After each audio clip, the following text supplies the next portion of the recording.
¿Qué necesitas para jubilar? ¿A qué beneficios sociales puedes acceder? ¿Cómo avanzan los proyectos de reforma previsional? Esta y todas tus dudas en torno a la seguridad social las resolvemos. En Simple, la pizarra de Pizarro, con Eugenio Figueroa y Pedro Pizarro. Una presentación de AFP Plan Vital. Jugamos para el mismo lado. Hola, ¿qué tal? ¿Cómo están? Bienvenidos a otro capítulo de En Simple, la pizarra de Pizarro por la Agricultura. Hoy en un horario distinto a partir del partido que acaba de jugar la selección chilena con Eslovaquia, en la antesala también del Campeonato del Mundo Qatar 2022, que vamos a estar, por supuesto, informándoles a través de Agricultura. Pero hoy estamos, como siempre, a través de la radio 92.1. No se les olvide, este programa tiene estreno el día lunes a las 21 horas en nuestro canal de YouTube en Agricultura TV, y como siempre en la compañía del dueño de la pizarra, señor Pedro Pizarro Caña. ¿Cómo estás, Pedro? Muchas gracias, Eugenio, un gusto poder estar nuevamente compartiendo un nuevo capítulo de En Simple con todos quienes nos están siguiendo hasta ahora. Les quiero dar las gracias por todos los comentarios, por todo lo que hemos recibido a través de las redes sociales, y que nos sigan acompañando semana a semana para seguir conversando de pensiones, de seguridad social.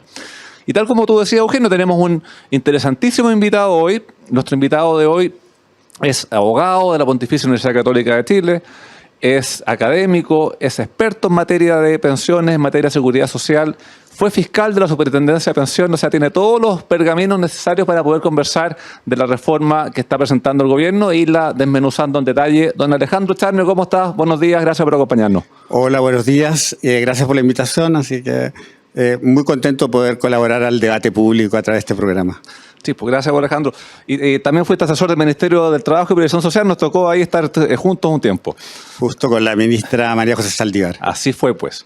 Bueno, hemos conocido la reforma de pensiones que venía anunciando el gobierno hace hartos meses que iba a presentar. Se demoró, bueno, no es fácil hacer una reforma de pensiones. De lo que uno ha podido ya ir viendo y analizando, ¿qué te llama la atención positivamente de la reforma que nos están planteando? Mira, la verdad que si tú ves los artículos que se han aparecido míos en el diario, he sido bastante crítico con la reforma, pero hay puntos que uno puede rescatar. Por eso estoy preguntando los puntos positivos. Hay puntos que uno puede rescatar y uno puede decir, nada es perfectamente malo, o sea, o completamente malo ni completamente imperfecto. Lo bueno, yo creo que hay ideas buenas, pero la bajada es mala. Por ejemplo, creo que es importante que el Estado asuma un rol en la seguridad social, pero ese rol que tiene el Estado, que todos sabemos que es el garante de los derechos constitucionales, y la seguridad social es un derecho humano, un derecho fundamental de las personas. Aparte, ese garante se cumple otorgando prestaciones mínimas, regulando, fiscalizando y sancionando el sistema, digamos.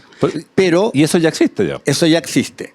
Pero si yo le quiero dar otro rol, más allá del pilar solidario que es el que tiene actualmente, yo creo que tiene que satisfacer una real necesidad de los usuarios. Y esa real necesidad de los usuarios no es ser prestador público, entrar a competir con los privados. Creo que no está en la esencia del Estado. Está en la esencia del Estado, más que nada, darle legitimidad al sistema. Y en ese sentido, es una propuesta muy personal, yo creo que se debería haber tomado Chile Atiende, que es una parte del IPS, y haberle dado personalidad jurídica, de manera tal que los usuarios tengan una ventana única inicial, pero de toda la seguridad social. Porque si tú le preguntas a una persona, antes de los retiros, le preguntabas en qué AFP estaba, te daba el nombre de una ISAPRE.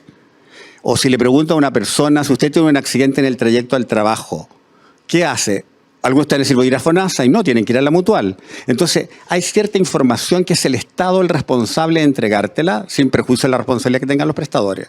Entonces, yo creo que ese sería como Sería interesante. Ahora habría que reforzar harto lo que es la red de Chile Atiende, que da un muy buen servicio con todas las atenciones que tiene, pero sumarle todas estas nuevas responsabilidades, habría que tener o más oficinas o más funcionarios atendiendo para no... No, pero lo que yo te digo no es transformar Chile Atiende en lo que la reforma está transformando al IPS. ¿Ya? Es fortalecer Chile Atiende en la función de Chile Atiende. Perfecto. Ya. Informar, o sea, ser una cara visible de la seguridad social, imparcial, y que le dé confianza al usuario de que la información que va a recibir es la información correcta. Buena idea, y donde pueda recibir los reclamos.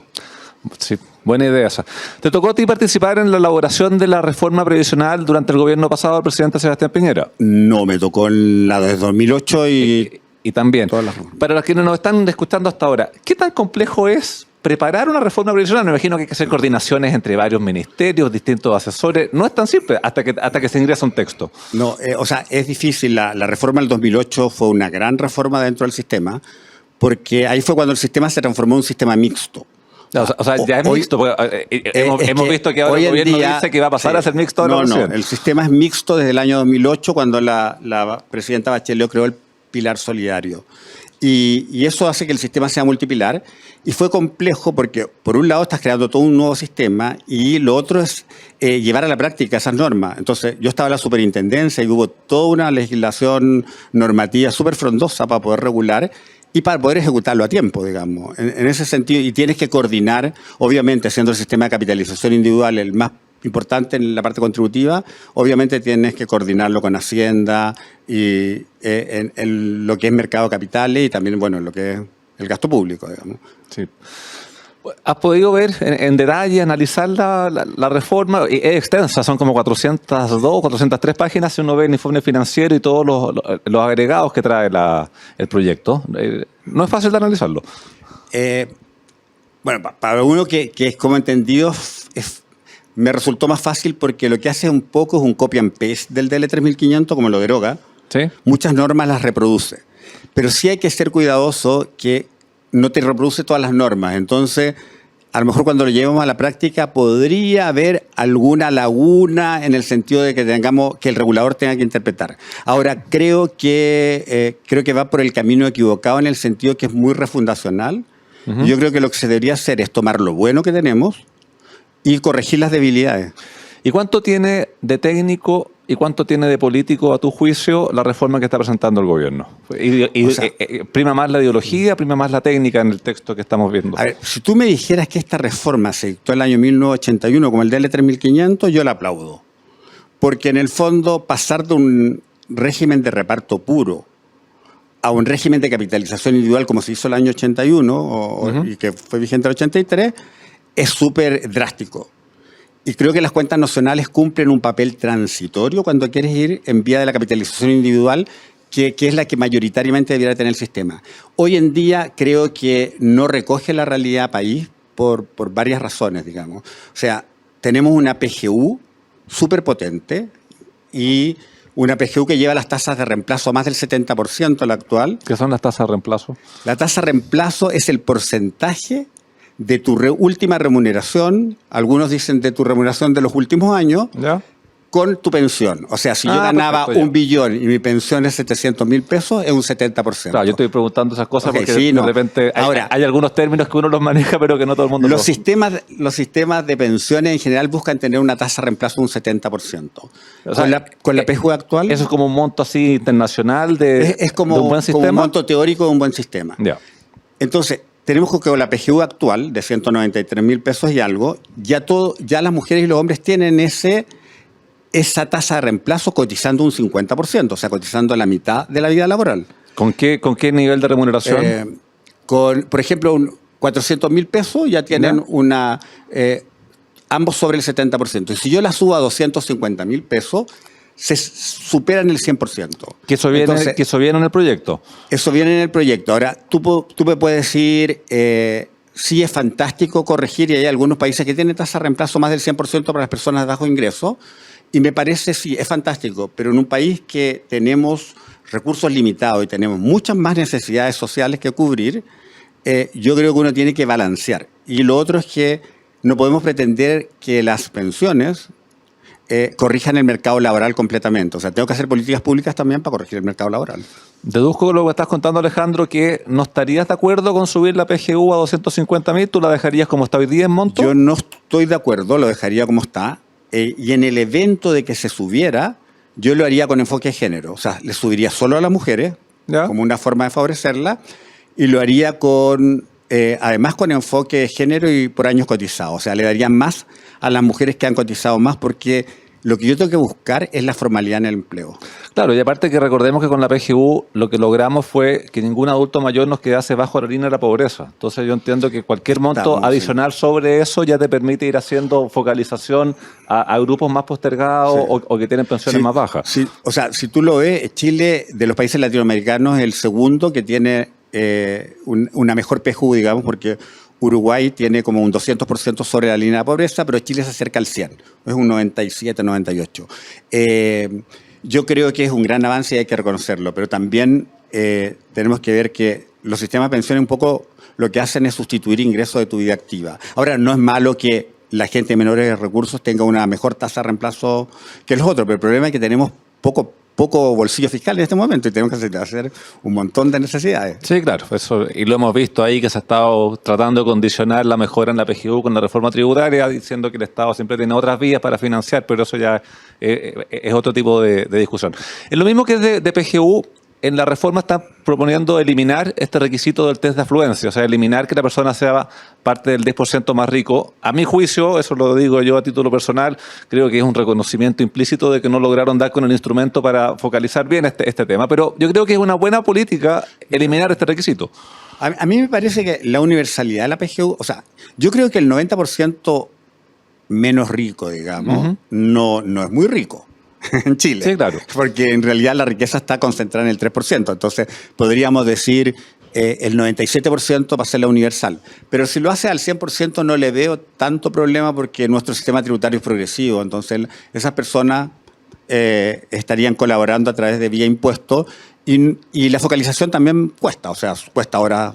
Sí, cuesta claro. horas del. No, del, y del si tú Estado. dejas como requisito solamente los 65 años, el monto de la pensión y haber vivido 20 años en Chile, yo creo que hasta puedes avanzar en otorgarlo en forma automática y que deje de ser postulable, porque son todos datos administrativos eso. Sí, sí. Ahora sí, yo ahí discrepo un poco en que Chile no se atrevió a subir la edad de jubilación de la mujer. Y esta reforma tampoco se atrevió y las mujeres están teniendo este problema que tienen un gap de 5 años en que se autofinancia una pensión por el pilar contributivo de capitalización individual. Si bien se están pensionando la mayoría a los 62 años, hay 3 años que no tienes beneficio. Entonces yo creo que ese debería ser un avance con enfoque de género. Obviamente tú no subes la pensión a las mujeres actuales, se la sube paulatinamente y se la sube a las que tengan menos de 50 años ahora, por ejemplo. Sí, porque por lo que yo recuerdo, el proyecto del presidente Sebastián Piñera lo que traía era un incentivo para ir postergando la jubilación, que eso entiendo que no viene ahora. O sea, en el sentido de que acá el incentivo de postergarla es que el Seguro Social te entrega los beneficios a los 65, pero había un beneficio que no, se me fue, que tiene una escala por edad, Sí. pero yo creo que no, yo creo que deberíamos sincerarnos. O sea, todos los países, piensa tú que Chile es el país que tiene la diferencia más grande entre la pensión del hombre y de la mujer en la OCDE. Claro. Y tanto que nos comparamos con la OCDE en un montón de cosas acá también. Sí, pues. Además que es a futuro. Claro, o sea, no es para la persona que ya no está... es ni siquiera para las que están a 10 años de pensionarse. Efectivamente, bueno, eso también tiene complicaciones políticas, o sea, técnicamente estoy de acuerdo contigo, pero políticamente es difícil el tema de aumentar la edad de jubilación, porque sobre todo en el clima como más populista que hemos visto en el último tiempo en las discusiones. Sí, pero yo estoy pensando de mujeres trabajadoras de menos de 50 años, entonces ya es una proyección más larga. Y tú no lo subes al tiro 65, vas subiéndolo gradualmente. Perfecto. Bueno, aprovechemos de recordar también que la PGU va a subir ahora automáticamente en febrero porque tiene una norma de reajuste por ley, va a llegar como 204, 205 mil pesos. Mira, y eso no tiene nada que ver con la reforma que se está discutiendo, eso ya está. Yo creo que, además que bueno el punto que tomaste, porque el decir la voy a subir a 250, con la inflación que estamos teniendo, va a subir prácticamente muy luego a 250. En un par de años vamos a estar ahí. Entonces yo creo que la verdad que yo eso lo dejaría, salvo que efectivamente le quiera dar el enfoque de género para favorecer más a las mujeres, que sí es un problema en nuestro sistema de pensiones. Sí, otra discusión que ha habido estos últimos días es que varios sectores están pidiendo que lo que es discusión de PGU se separe del proyecto. Que yo creo que puede tener una discusión mucho más corta, lo que es PGU de la parte contributiva. ¿Qué opinas tú de discutirlo por separado y no en un mismo paquete? Pero es que mi opinión personal es que yo la PGU la dejaría tal cual, porque ya es un gasto. Okay. Y fíjate que ayer vi una entrevista de Rodrigo Aldez de la CEP y decía algo muy cierto. Si yo voy subiendo a la PGU, cada vez que hayan elecciones, los diputados van a querer subir la PGU. Entonces, en el futuro nos va a ser un problema ir subiendo a la PGU. Y tiene toda la razón. Yo la dejaría tal cual Y si ha de hacer algo, pucha, demos el enfoque de género y consideremos las cotizaciones, porque de lo contrario, no tiene que ser un beneficio que esté integrado al sistema de pensiones, y el sistema de pensiones debe perseguir, primero debe perseguir cobertura. Y esta reforma no trae nada de cobertura. ¿Qué significa cobertura? Que todos los trabajadores coticemos en el sistema. Hoy en día cotizan los dependientes y los independientes que emiten boleto honorario.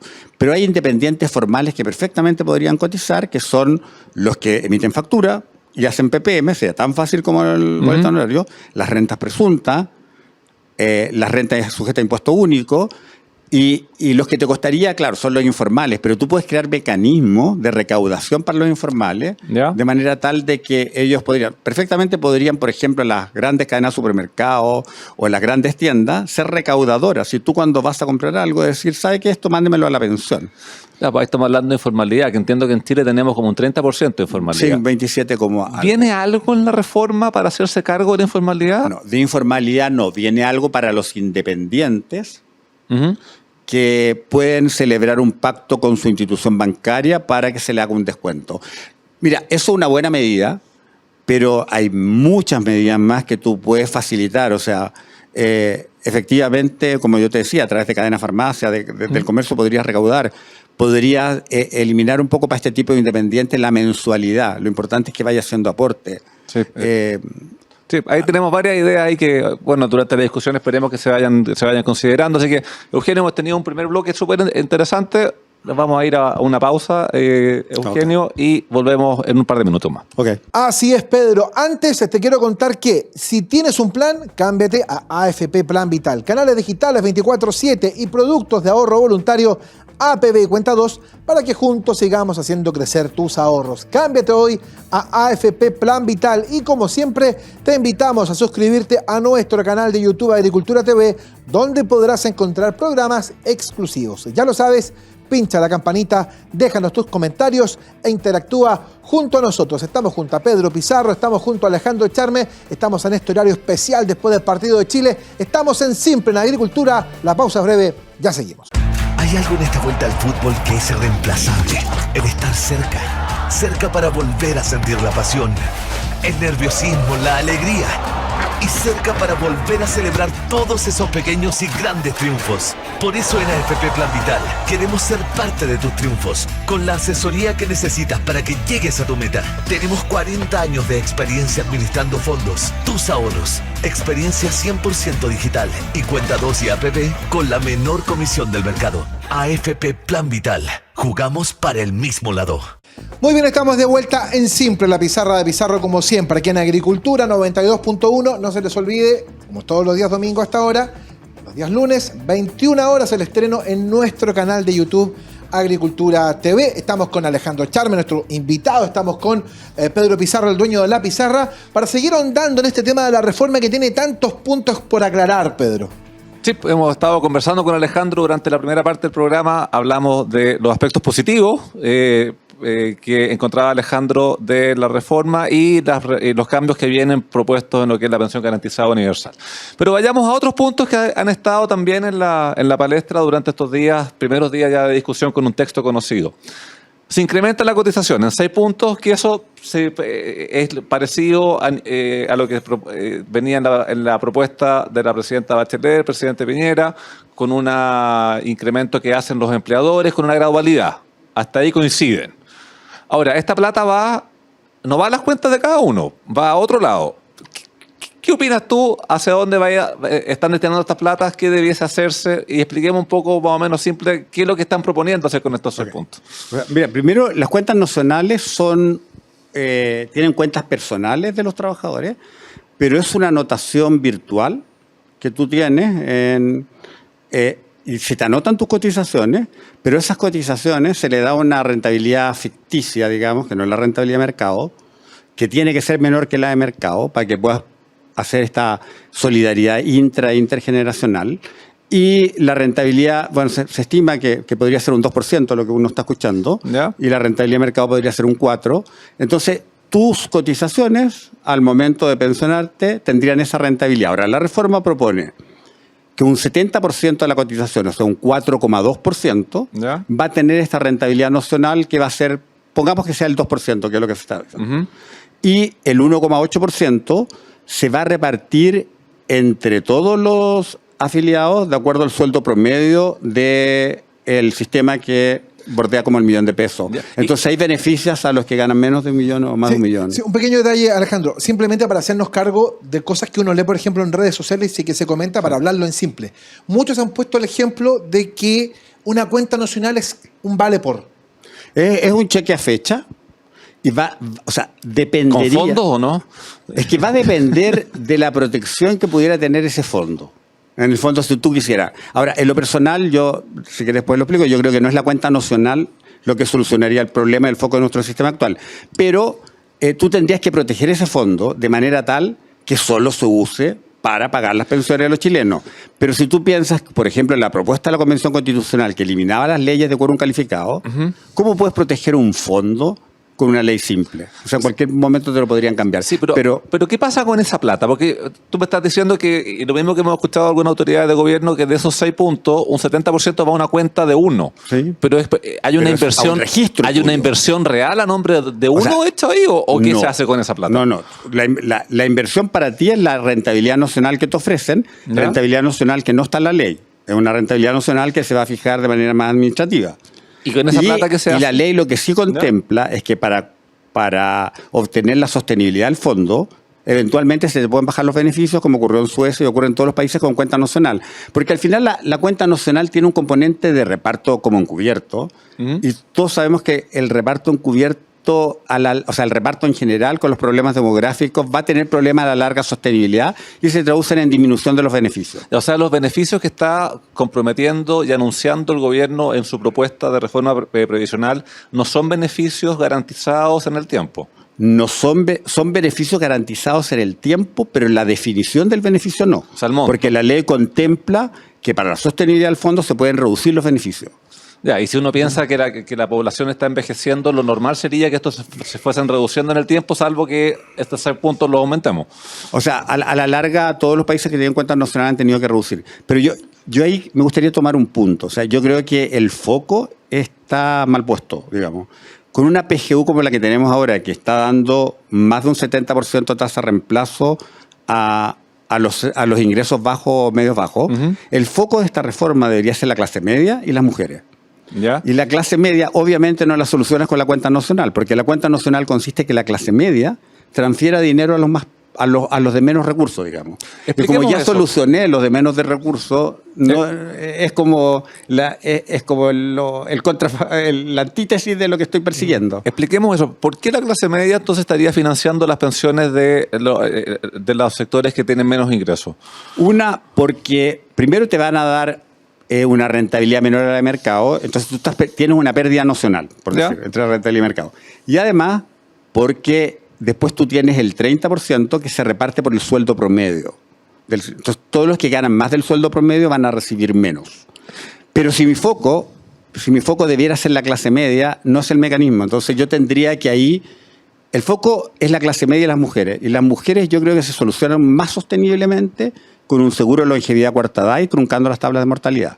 Ya, Porque pues. eso es sostenible del tiempo. Vamos a ir al tiro con eso. Sueldo promedio entiendo que hoy en día está como en 1.060.000 el sueldo promedio de las personas que están cotizando. O sea, lo que tú estás diciendo es que todos los que tengan un sueldo sobre eso van a estar aportando con parte de sus cotizaciones a las personas que tienen un sueldo bajo ese monto. Sí, según un gráfico, una tabla que presentó ayer la ministra en la CEP, Sí. esas personas reciben un 5%. Perfecto. Entonces, o sea, les baja un poco, pero si tú lo llevaras, por ejemplo, yo podría tener una cuenta nacional para corregir la equidad de género. Perfecto.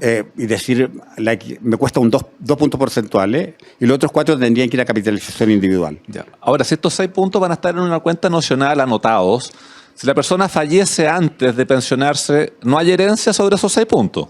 No hay herencia sobre esos 6 puntos. Ahora, yo creo que el tema de la herencia es importante en la capitalización individual, pero en la cuenta nacional uno tiene que olvidarse de la herencia porque no es inherente a la naturaleza de la cuenta nacional. Y por eso, yo tengo que usar la cuenta nacional en lo estrictamente necesario, que es equidad de género. Perfecto. Porque no me sirve para la clase media. Claro, y como esa plata no va a estar, porque es una cuenta que se va a cobrar algún día, si eventualmente el Congreso aprobase un nuevo retiro de fondos, por ejemplo, no sería respecto a esos 6 puntos, sería respecto de los 10. Un nuevo retiro del 10% sería... Claro, no puedes retirar plata del fondo colectivo. Lo otro es que todos los beneficios que otorga el seguro previsional son registros nacionales, ¿entiendes? Entonces también se produce... son todos como promesas de usted tiene derecho a una pensión futura. Eso es lo que te estamos diciendo. Sí. Ahora, en tu calidad de experto en materia de pensiones, tema previsional, uno entendería que si uno suma 6 puntos más a las cuentas individuales, las pensiones debiesen subir en régimen un 60%. Sin considerar PGU, ¿está ofreciendo el gobierno aumentar las pensiones más de un 60%? Lo que pasa es que la propuesta del gobierno, por ejemplo, si yo subo la PGU a 250, yo te decía que te dan tasas de reemplazo de 120 y tanto para los hombres, más de 100 para las mujeres. Pero la clase media en esa misma situación queda con tasa de reemplazo del 61%. Entonces, es como poco equitativo. Perfecto. Ahora, yo creo que tenemos un problema que es el tema de la equidad de género. O sea, las mujeres ganan menos y tenemos que solucionarlo. Y eso se soluciona con solidaridad o con un seguro de longevidad cuarta edad, porque las mujeres sobreviven más que los hombres. Entonces, si yo trunco la tabla de mortalidad a la fecha de expectativa de vida del hombre y pago con ese seguro las pensiones de quienes sobreviven a esa fecha, mayoritariamente van a ser mujeres, entonces estoy favoreciendo a las mujeres. Sí, pero ahí voy a ir a otro tema que viene en la reforma. Este tema de la cuarta edad y las tablas. Si tú eliminas el retiro programado y dejas solo renta vitalicia, ¿sigue siendo un tema? Porque es que yo creo que la eliminación del retiro programado es la eliminación de un derecho para la ciudadanía o para los futuros pensionados. El retiro programado no es perfecto, y en eso coincido, porque es un monto que en principio te ofrece más dinero para satisfacer necesidades urgentes y va decreciendo.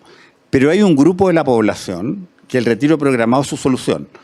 Todos aquellos que tienen una expectativa de vida superior a la del enfermo terminal, pero una expectativa de vida corta, porque sabes que te vas a morir, y no tienes beneficiario de pensión de sobrevivencia, esa gente va por retiro programado. Si yo le vendo una renta vitalicia con herencia, lo que estoy haciendo es parte de la herencia, se la estoy transfiriendo a la aseguradora, sabiendo que la persona va a morir. Entonces, por muy pocos que sean, no puedo privar de ese derecho a ese grupo. No, yo concuerdo contigo. O sea, uno tiene que tratar de privilegiar y mejorar lo que renta vitalicia para que más personas lo tomen. Claro. Pero eliminar opciones... Distinto el caso, o sea, la renta vitalicia por herencia yo no la encuentro mala per se. Sí, pero es una mejor opción para ese tipo de grupo, porque yo a lo mejor si yo estoy sano, podría ir a una renta vitalicia con herencia porque estoy haciendo un cálculo, pero hay gente que ya sabe que está enferma, sabe que se va a morir en 3 años, en 4 años. Entonces, privarla de ese derecho es injusto. Estaba recordando mientras se escuchaba que en la semana Pamela Giles, en uno de los tantos matinales de la televisión chilena, puso otra vez sobre la mesa el tema de las tablas de mortalidad, que había que truncarla y que eso era una cosa muy simple, muy sencilla, y que con eso al día siguiente las pensiones subían. ¿Es tan mágico eso? ¿Podría ser tan mágico eso? Sí, lo que pasa es que te suben, porque cuando yo me pensiono, me toman mi saldo de la cuenta individual y me lo proyectan de acuerdo a mi expectativa de vida. Y cada vez que yo sobrevivo, esa expectativa de vida va subiendo. Si a mí me trunca la expectativa de vida, lo divido en ese número de años y por tanto voy a recibir un monto mayor. Pero ¿qué pasa con los que sobreviven? O sea, yo no puedo truncar la tabla y olvidarme de los que sobreviven. Y eso, Solange Bernstein, Cristian con Marco Morales, Guillermo Larraín, Alejandra Cox, todos han hecho estudios de seguros de longevidad cuarta edad. Entonces hay literatura y funciona. Entonces yo creo que habría que verlo, porque a la larga el SIS también ha funcionado súper bien y te hace sostenible el sistema. Y deduzco que no viene nada de eso, de seguro y de truncar tablas y cosas en la reforma que nos están proponiendo ahora tampoco. No, porque el 6% no tiene seguro de invalidez y sobrevivencia. Tiene solamente, o sea, un inválido por el 6% se invalida con los registros que tiene. Ya. O sea, no tiene ningún beneficio mayor. Perfecto. Sí, interesante también. Se te calcula como una renta vitalicia inmediata. Exactamente. Ahora, a mí me llama la atención, y ahora que estamos hablando de este tema de eliminar opciones, se castiga la libertad en varios aspectos del proyecto. Estábamos viendo el tema de el retiro programado que se elimina, estábamos viendo, viene también en la propuesta eliminar la posibilidad de elegir en qué fondo estar invertido, sino que ahora uno tiene que ir a un fondo generacional, claro, en su momento. ¿Por qué se castiga tanto la libertad? ¿También es un tema ideológico? A ver, yo creo, o sea, tiene un fuerte componente ideológico la reforma, porque, por eso te decía al principio, o sea, si esta reforma se hubiese dictado en los años 81, yo la aplaudo, técnicamente buena, pero en la realidad actual de nuestro sistema no es lo técnicamente más aconsejable. Ahora, hay puntos que yo concuerdo, pero no hay una falsa libertad de elección, porque primero tienes un ente público que recibe a los afiliados por defecto y tienes a privado en una competencia que es desleal. No es una competencia leal porque tienes que los privados no pueden comercializar su producto. Yo no conozco ninguna empresa que se le prohíba comercializar su producto. O sea, no sé cómo los vas a captar en un mercado que es absolutamente... no hay elasticidad del precio frente a la demanda. O sea, los afiliados no se mueven. Entonces, si tú conocieras la realidad del sistema, es como muy difícil que pretendas inyectar competencia en un mercado en que por defecto vas a entrar al ente público y que para ir a un privado tienes que ejercer una opción. Y esa opción no existe. O sea, es tanto así que la misma reforma te modifica la APB para darte autoenrolamiento automático. ¿Por qué? Porque la gente no toma la opción de cambiarse. O sea, ahí ves, por ejemplo, por un lado están tomando lo que ocurre en la realidad y en el otro lo están ignorando. Entonces, no hay libertad de elección, porque al final el ente público va a captar, aparte invierte el 10 y el 6, y hay economías de escala en inversiones.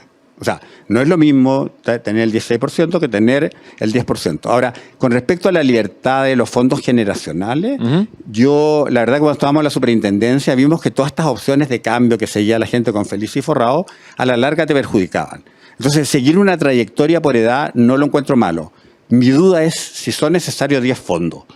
Porque para una AFP chica que se transforma en IPP o un IPP chico, administrar 10 fondos es más caro. En cambio, el fisco va a tener el 16% con 10 fondos. Claro. Sí, eso va a ser así. Y la otra duda que a mí me queda es que es un tema de...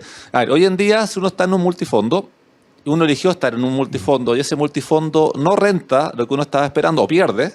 Bueno, también hay un tema de elección de cada uno.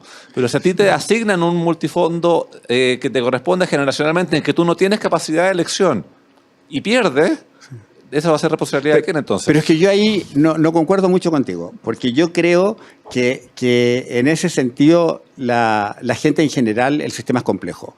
Y yo creo que la trayectoria por defecto, por edad, en general te va a favorecer siempre. Entonces, quizás esa libertad de elegir entre multifondos no es tan esencial como la libertad de elegir quién administra. ¿Ya? ¿Y quién va a Entonces yo creo que la trayectoria por defecto no es mala per se y que pierdas eso, porque los estudios de la Super en su momento indicaban que ir con la inversión por defecto, por edad, era más rentable que cuando te cambiaba. Perfecto. ¿Y quién va a decidir qué va a componer las inversiones de cada uno de estos fondos generacionales? Bueno, hoy en día la ley solamente contempla los instrumentos autorizados en la ley. ¿Ya? O sea, ¿qué puedo invertir? Y todo lo demás se pasa al régimen de inversión que lo dicta la superintendencia con el Consejo Técnico de Inversiones. Entonces ahí habría que ver cuál va a ser la cartera de inversión, o sea, digamos, el benchmark que van a tener las carteras referenciales que le están llamando a cada uno de los fondos. Pero son carteras referenciales, tan referenciales que si no las cumples no... De acuerdo, pero una cartera referencial, por lo que yo entiendo, si estoy equivocado, de fondo te marca porcentajes de tipo de instrumento, ¿no? No. La cartera referencial, hoy en día el sistema tiene rentabilidad mínima y las AFPs tienen un encaje. ¿Ya? Entonces, si yo caigo de la rentabilidad mínima, la AFP se tiene que poner con el encaje porque es como tu medida de qué tan bueno o malo lo estás haciendo. Si tú lo ves en la AFC, tiene carteras referenciales. ¿Y en qué consiste? En que la AFC te puede cobrar más si le va bien, un 10% más, o te puede cobrar menos, un 10% menos si le va mal. Acá son referenciales. Perfecto. Y bueno, y el encaje se tiene que ir a los fondos generacionales. O sea, yo digo, ¿por qué se tiene que ir el encaje a los fondos generacionales si es de propiedad de la AFP y el encaje es para la rentabilidad mínima? Estoy eliminando la rentabilidad mínima. ¿Qué es? ¿Una apropiación encubierta? Sí, bueno, eso es un detalle. El tema está muy interesante, insisto, el análisis de la reforma ha venido dándose con mucha intensidad, hay visiones muy distintas y por eso queríamos también traer a Alejandro para que nos compartiera sus opiniones. Estamos en Simple, la pizarra de Pizarro, como todos los días domingo por la mañana, día lunes, en nuestra plataforma de YouTube, en Agricultura TV. Vamos a marcar una pausa, pero antes déjame contarte que si tienes un plan, cámbiate a AFP Plan Vital, canales digitales 24/7 y productos de ahorro voluntario APB y Cuenta 2 para que juntos sigamos haciendo crecer tus ahorros. Cámbiate hoy a AFP Plan Vital y como siempre te invitamos a suscribirte a nuestro canal de YouTube Agricultura TV, donde podrás encontrar programas exclusivos. Ya lo sabes, pincha la campanita, déjanos tus comentarios e interactúa junto a nosotros. Marcamos la pausa y en un instante estamos de vuelta. Hay algo en esta vuelta al fútbol que es irreemplazable. El estar cerca. Cerca para volver a sentir la pasión, el nerviosismo, la alegría. Y cerca para volver a celebrar todos esos pequeños y grandes triunfos. Por eso en AFP Plan Vital queremos ser parte de tus triunfos, con la asesoría que necesitas para que llegues a tu meta. Tenemos 40 años de experiencia administrando fondos, tus ahorros, experiencia 100% digital y Cuenta 2 y APB con la menor comisión del mercado. AFP Plan Vital. Jugamos para el mismo lado. Muy bien, estamos de vuelta, amigas y amigos, en Simple, la pizarra de Pizarro, como todos los días domingo aquí en Agricultura, 92.1 los días domingo por la mañana, con estreno los días lunes a las 21 horas en nuestro canal de YouTube Agricultura TV. Hemos estado viendo varios detalles de la reforma de pensiones. Hay uno que alcanzaron a esbozar por allí que tiene que ver con el tema de la industria, de cómo va a cambiar la industria, de cosas que teóricamente, si se aprueba la reforma como está presentada, las administradoras van a dejar de hacer, Pedro. Sí, viene un cambio importante en lo que es la industria. Y ahí te quiero preguntar, Alejandro, ¿conoces la industria? Estuviste de fiscal de la Superintendencia de Pensiones. ¿Qué tan mal funciona la industria como para tener que hacerle un cambio así de profundo como se está proponiendo en la reforma? No, yo creo que este cambio de la organización industrial es ideológico, porque no hay ninguna literatura técnica que te diga que la separación de funciones es más eficiente. Ahora, incluso la reforma te dice que el valor cuota del fondo te lo tiene que calcular el IPP o el IPPA, que es el gestor. Y la única forma que el gestor te lo calcule es que te lleve tu cuenta, porque tiene que saber el pasivo del fondo y el activo. Entonces, o yo no sé si fue ignorancia que lo redactaron, o realmente, al copiar, hacer un copy-paste del 3500, porque quien debería calcular la cuota debería ser el APA, en esta estructura. Ahora, yo creo que, por ejemplo, los gestores de inversiones, la AGF, los fondos mutuos, siempre te llevan la cuenta, no es algo como que necesariamente tenga, las economías de escala pueden estar en otras cosas, en la recaudación, en el cobro de las cotizaciones, y para eso no necesita separar la industria. Sí, eso te iba a preguntar, porque en una entrevista que dio hace algunos días atrás, la ministra Janet Jara señalaba que solo por separación de industria se incrementarían las pensiones en un 24%, si mal no recuerdo.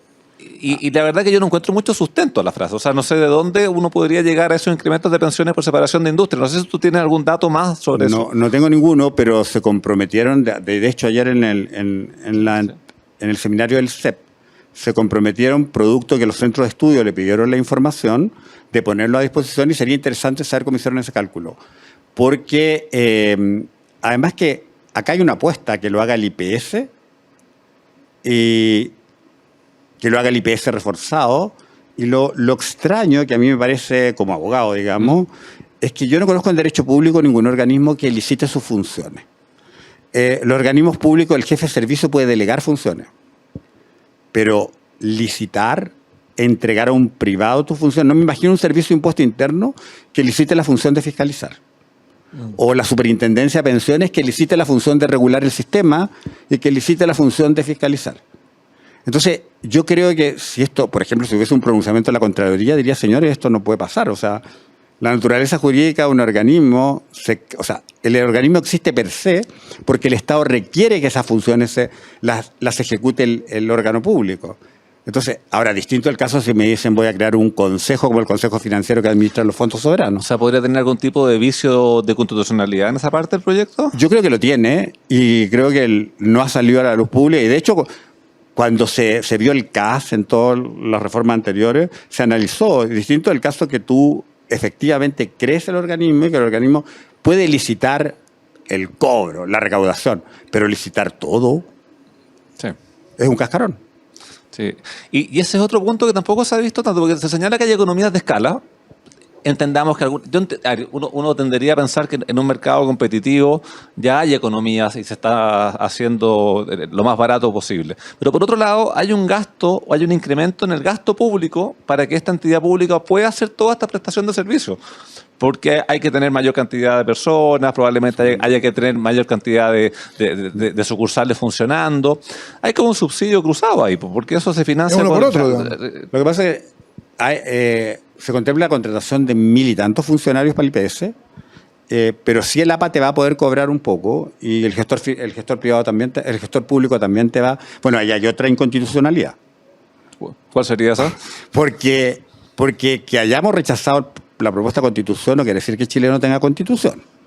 Y tenemos una constitución que el artículo 19, número 21, dice que cuando el Estado participa en actividades empresariales lo tiene que hacer bajo las mismas condiciones. Entonces es raro que tengas gestores privados que son sociedades anónimas con fines de lucro y un competidor estatal que no tiene fines de lucro. Sí. Y este gestor... Entonces, no es un banco de Estado, no es una FP estatal. Sí. Eso es inconstitucional a mi juicio. Sí, y este gestor público estaría bajo la vigilancia de la superintendencia. Sí, está bien, digamos. Sí, porque... Pero ¿cómo lo hace? Porque yo tengo la duda. Porque uno entiende que el organismo público vigile y puede aplicar multas y sanciones a entidades privadas. Pero no, con otra entidad pública, ¿cómo se hace eso? Pero hoy lo tiene. Hoy lo tiene la superintendencia con el IPS. Ahora, lo raro que uno podría pensar, y esto ya es como proyectar a futuro, que la superintendencia es un funcionario elegido por alta dirección pública. Y estos otros van a ser un consejo elegido con acuerdo del Senado. Entonces, como que el peso, como que el que te fiscaliza va a tener menos peso que el fiscalizado. Entonces, tendrías que fortalecer, hacer una super ya como consejo, digamos. Perfecto. Bueno, ahí estábamos hablando también de lo que es industria, que podríamos seguir ahí harto más. Pero hay varios otros puntos en la reforma que quiero ir a preguntarlo. Uno, hay una propuesta que a mí me gusta, que yo sé que probablemente a los más puritanos del sistema no les va a gustar, que es el tema del autopréstamo, que yo creo que sirve para lo que es legitimar el sistema, sobre todo después de los retiros del 10%. ¿Qué opinas de eso? Yo creo que hay cosas buenas del proyecto y que hay que reconocerlas. O sea, el enfoque de género, aunque ahí hay que aclarar que el complemento maternidad no tiene enfoque de género, porque eso le dan al hombre y a la mujer. Entonces deberían sacarlo de la publicidad del enfoque de género. Es un beneficio para todos, digamos. Uh-huh. Pero tienes, por ejemplo, el autopréstamo. Yo creo que es reconocer la necesidad que la población quiere sentir que la plata es suya. Entonces, en la medida que lo regules para cosas acotadas y para causales específicas, me parece bien. O sea, a propósito del autopréstamo, que lo menciona Alejandro, y a propósito de lo que decía recién respecto del aspecto ideológico, yo quería hacerte una pregunta respecto a ese aspecto. Porque, en efecto, el autopréstamo lo que hace es lo que tú mencionas, ¿no? Generar esa sensación, que es una generación ya asentada, que no sé hasta qué punto, aquí seguramente todavía hay una consideración política, pero es de alguna manera una renuncia de parte del gobierno de esta idea de llevarse todos los fondos a un ente público, digamos. O sea, comprender, entender y finalmente someterse a lo que la gente ha opinado en todas las encuestas respecto a la propiedad de los fondos. Pero al mismo tiempo hay gente, la misma Pamela Giles lo dijo, que el autopréstamo era una especie de cazabobo, que habían incluido la idea del autopréstamo porque lo había sugerido el partido de la gente y que estaba dando vuelta, y que claro, con eso la gente va a sentir, mira, yo ya me estoy imaginando como mis 2 millones de pesos para yo poder hacerlo, para poder más o menos pilotear el momento, pero que eso venía amarrado de una serie de cosas que evidentemente le iban a hacer mal a la industria. ¿Tú crees que es un anzuelo finalmente esto? O sea, a ver, yo creo que el autopréstamo igual se puede perfeccionar. En mi sentido, tú lo puedes perfeccionar. Tampoco puedes retirar mucho dinero porque lo que estamos buscando es mejorar las pensiones. Por supuesto. Y la persona tiene que pagar ese autopréstamo. Si no creamos un fondo colectivo con préstamos de todas las platas y se podría hacer, digamos. La banca alegaría, pero... Sí, claro. Pero yo creo que no es una mala medida cuando tú recoges la realidad país. O sea, y además legitima el sistema, porque incluso hay países que como para incentivar la cotización del independiente informal, tú le tiras esta como galletita de que el tipo sepa de que puede retirarlo como para la compra de su primera vivienda. Entonces, a pesar de que es informal, él deposita pero sabe que esa plata puede sacar un poquito para el contado de su casa. Yo creo que todos esos incentivos te ayudan a la formalidad y te ayudan a que mucha gente va a ver en esa plata que puede sacar algún beneficio, digamos. Sí. No, es interesante, habrá que ver cómo avanza ese punto también en la legislación. Yo soy de la idea de que si se llegase a separar el proyecto y se viera por separado, por ejemplo, el tema PGU, yo creo que el tema de autopréstamo también lo puedes ver por separado porque la discusión sería harto más reducida y hay otros temas también como el seguro laguna y otros más que tú los podrías ver en algún tipo de... Seguro Laguna yo tengo ¿No te reparos. gusta? Es un buen detalle porque siempre cuando se habla de una reforma de pensiones profunda, un cambio hacia un modelo que contemple las causas que explican las bajas pensiones en Chile, claramente hay dos elementos. Uno del cual cuesta mucho hacerse cargo, que es el tema de la formalidad. Hay que generar evidentemente incentivos para fomentar la formalidad. Pero por otro lado está el tema de las lagunas. Mira, o sea, yo creo que voy a un poquito más atrás, digamos. Yo creo que las bajas pensiones en Chile obedecen a que los sueldos son bajos en Chile. Punto uno. La tasa de cotización es baja. Uh-huh. Las mujeres se pensionan a los 60 y sobreviven más que los hombres. Y la formalidad en el empleo es baja, digamos, y solamente cotizan los dependientes. Los independientes empezaron a cotizar, pero con los retiros, digamos, que fue como borrón y cuenta nueva. Entonces, pero esas son las causas por las bajas pensiones. Ahora, el seguro de lagunas es muy bueno. El reparo que yo tengo con el seguro de lagunas del fondo colectivo es que a mí me van a hacer, como cesante, me van a anotar un registro en mi cuenta. Pero al Fondo Cesantía Solidario le van a sacar la plata efectiva. Pero a mí me van a pagar una rentabilidad nocional. Ya. Entonces, el delta entre la rentabilidad de mercado y la rentabilidad nocional, ¿por qué se lo queda al fondo de pensiones si es plata del Fondo de Seguro de Cesantía? Pero eso respecto Entonces, del 6%. Claro. No, porque el otro va como directo a tu cuenta y está bien. Perfecto. Pero el del 6%, acá hay un traspaso encubierto de dineros del Fondo de Cesantía Solidario al Fondo de Pensiones. Porque distinto sería el caso que a mí me hacen el registro, pero cuando yo me pensiono, el Fondo de Cesantía gira la plata a la rentabilidad del 2%. Perfecto. O deme la rentabilidad del Fondo de Cesantía Solidario sobre esa plata, o deme la rentabilidad del FIP si es más baja que la del Fondo de Cesantía Solidario. Pero el delta es una plata que no le corresponde al FIP. Sí, pues otro punto que se podría ahí incorporar durante la discusión legislativa de este tema. Otro tema que ha sido también relevante es que se va a cambiar la forma de cobrar comisiones. Recordemos, hoy en día, cuando uno entera la plata, ahí mismo paga una comisión sobre el monto que está enterando y ahora te van a ir cobrando por saldo. Ahora, a mí me queda la duda, yo creo que la forma como lo están planteando no evita el riesgo de que te cobren dos veces, porque te hacen como un descuento. Mira, yo creo que aquí hay dos puntos que la ciudadanía tiene que saber. Punto uno, las platas que están actualmente en tu AFP ya pagaron costo de administración.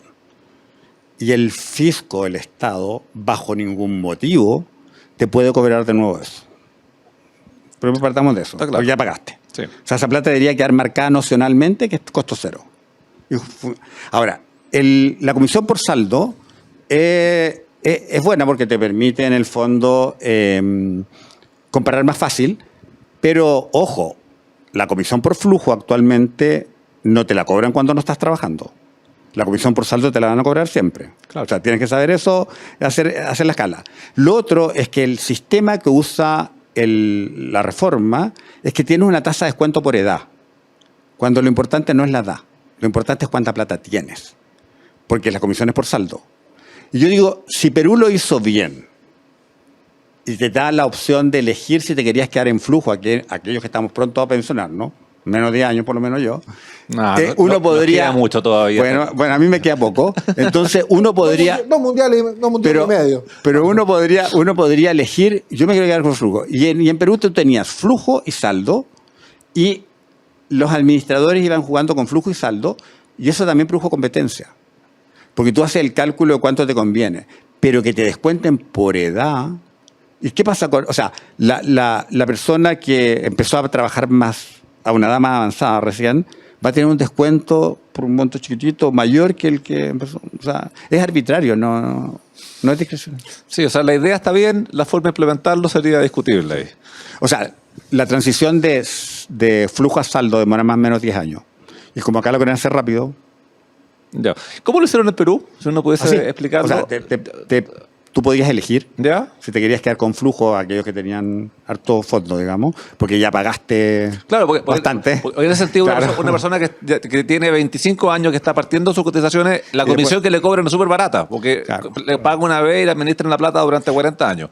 Mientras que el señor que está a un año de pensionarse, la comisión es cara. Por eso que la licitación de afiliados nuevos es buena en ese aspecto, porque cuando tú no tienes saldo te interesa el precio, pero cuando ya tienes más saldo no es el precio lo único que te interesa. Y entonces en Perú tú tenías una comisión por flujo y una comisión por saldo. Ya. Jugaban las dos. Entonces tú escogías ahí la que te convenía. Sí. Supongamos que Alejandro Charme está de legislador, viene la reforma. ¿Quién le incorporarías a esta reforma para hacerla efectiva y que logre tener mejores pensiones? ¿Qué le incorporaría? Yo le sacaría cosas para hacerla mejor a la sustituiría. Bueno, también, cosas. ya, dale.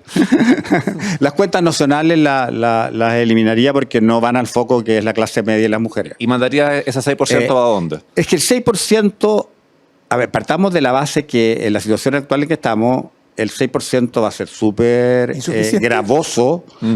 No es insuficiente porque la PGU te corrigió el sistema. Perfecto. Entonces, pero muchos te han dicho que el yo le daría una 6% transitoriedad más larga al Ya, 6%. digamos la adaptación para que no se entienda como un impuesto al trabajo, que es lo que se dice. O sea, a la larga, en la medida que un fondo colectivo siempre va a ser un impuesto al trabajo, para que no sea tan gravoso y me afecte el mercado laboral.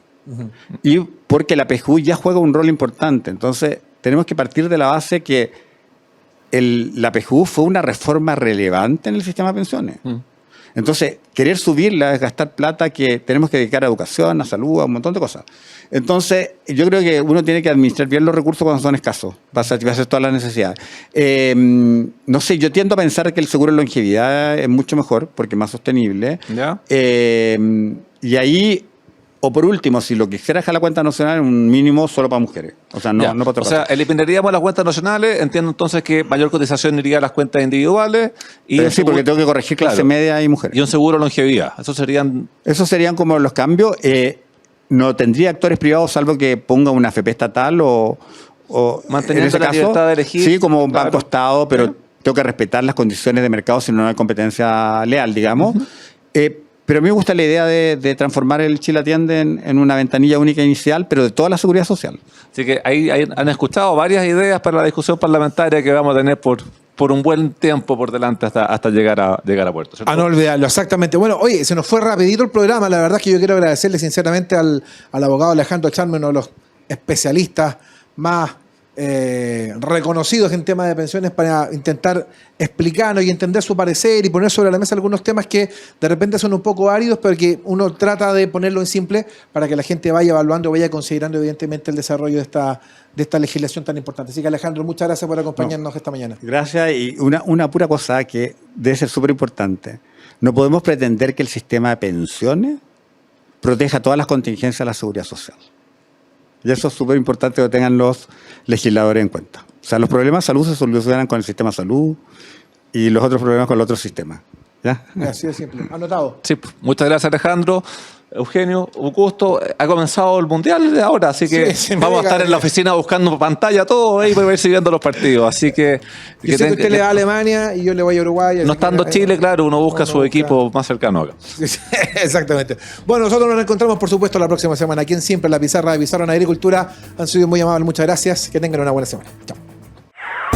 En Agricultura fue En Simple, la pizarra de Pizarro, con Eugenio Figueroa y Pedro Pizarro. Una presentación de AFP Plan Vital. Jugamos para el mismo lado.